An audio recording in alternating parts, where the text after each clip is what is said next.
आज हम समझने जा रहे हैं कि एपिक क्या है और उसके मेन कैरेक्टरिस्टिक्स क्या हैं। और अगर आपके एग्ज़ाम में ये क्वेश्चन आता है तो उसको कैसे लिखना है वो भी मैं आपको बताऊंगा। सबसे पहला पॉइंट इंट्रोडक्शन। तो इसमें हम समझेंगे कि एपिक का मतलब क्या होता है और इसकी कुछ डेफिनेशंस भी समझेंगे। एपिक का सीधा हिंदी में मतलब होता है महाकाव्य। और आप बहुत सारे महाकाव्य जानते हैं जैसे कि रामायण और महाभारत। ऐसे ही इंग्लिश लिटरेचर में भी बहुत सारी एपिक्स लिखी गई हैं, उसको हम आगे समझेंगे। लेकिन एपिक जो वर्ड है वो कहाँ से आया है? तो ग्रीक लैंग्वेज में एक वर्ड था एपिकोस, और उस एपिकोस वर्ड्स में से ये एपिक वर्ड निकला है।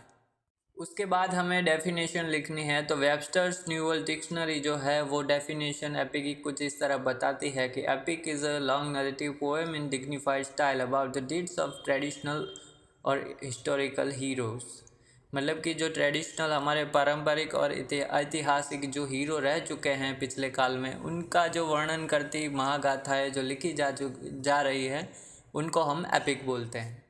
उसके बाद एक और डेफिनेशन लिखनी है। तो ब्रिटानिका एनसाइक्लोपीडिया के हिसाब से epic is a long narrative poem recounting heroic deeds. मतलब कि एपिक एक लॉन्ग नरेटिव पोएम है, लंबी वर्णनात्मक एक कविता जिसे बोल सकते हैं, जो कि रिकाउंट करती है, दर्शाती है जो हीरोइक डीड्स हो चुके हैं। डीड्स का मतलब होता है कार्य।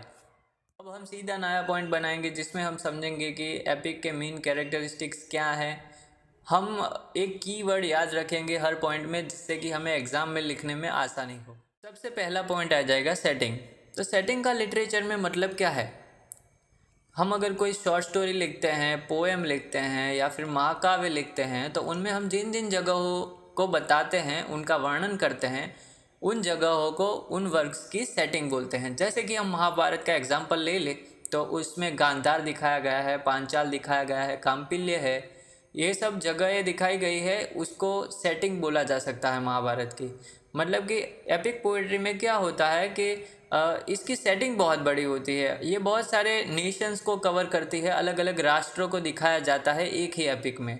तो ये भी एक फीचर है। दूसरा पॉइंट है साइज़। तो ये जो एपिक होती है इनकी साइज़ बहुत ही बड़ी बड़ी होती है। एग्जाम्पल के तौर पर अगर हम देखना चाहें तो होमर्स ने लिखी हुई इलियड और ओडिसी टोटल 24 बुक्स में डिवाइड की गई है, और मिल्टन ने लिखी हुई पैराडाइज लॉस्ट भी टोटल 12 बुकों में डिवाइड की गई है। तीसरा पॉइंट जो है वो है प्लॉट। तो प्लॉट का मतलब लिटरेचर में होता है कि हम जो भी कोई भी स्टोरी लिखते हैं या फिर एपिक लिखते हैं तो उसमें एक मेन स्टोरी होती है, एक मेन आइडिया होता है स्टोरी में, उसको बोलते हैं प्लॉट। उसी प्लॉट पर पूरी स्टोरी बेस्ड होती है। तो प्लॉट जो होता है एपिक्स में कैसा होता है कि एक मेन स्टोरी होती है और उसकी बहुत सारी सब स्टोरीज होती है। मतलब कि एक अगर आप पेड़ का एग्जांपल ले तो एक मेन होता है उसका बेस, और उसकी फिर बहुत सारी शाखाएं निकलती है। महाभारत में समझे तो मेन तो पांडवों का कैरेक्टर है और उसमें से फिर उनके पुत्र आते हैं, उनकी स्टोरियाँ होती हैं, अलग अलग बहुत सारे कैरेक्टर्स आते हैं, उनकी अलग अलग स्टोरियाँ होती हैं। तो मेन स्टोरी क्या है कि पांडवों और कौरवों का युद्ध, लेकिन उसके अलावा भी बहुत सारी स्टोरियाँ, कर्ण की स्टोरी, शकुनी मामा की स्टोरी, ऐसे अलग अलग स्टोरियाँ दिखाई गई है। तो ऐसे ही एपिक में एक मेन स्टोरी होती है और उसकी बहुत सारी सब स्टोरी होती है।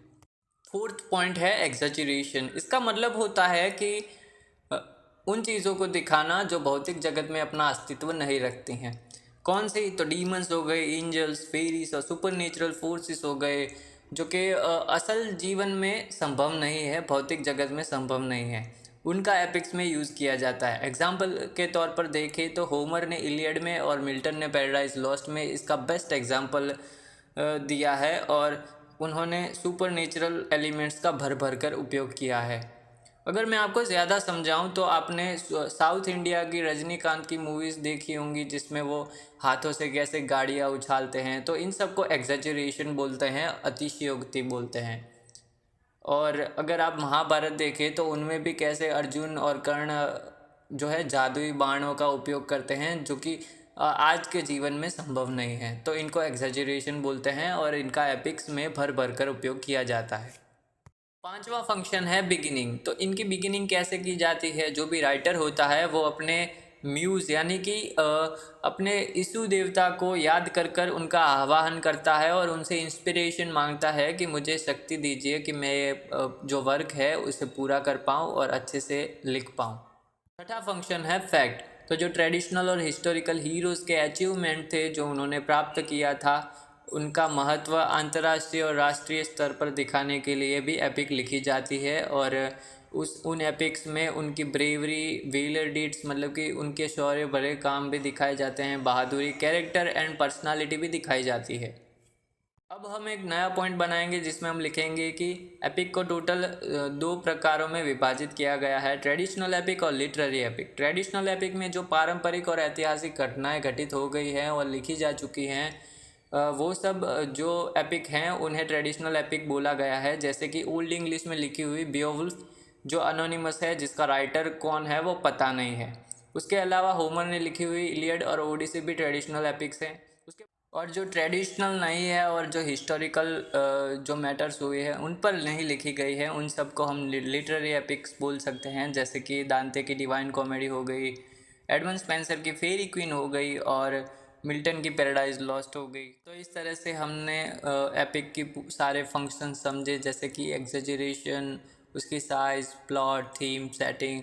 इसके अलावा हमने एपिक के टाइप्स भी समझे, जैसे कि लिटरेरी एपिक और ट्रेडिशनल एपिक। हमने बहुत सारे एग्जांपल्स भी देखे और यहाँ पर हमारा क्वेश्चन एंड होता है।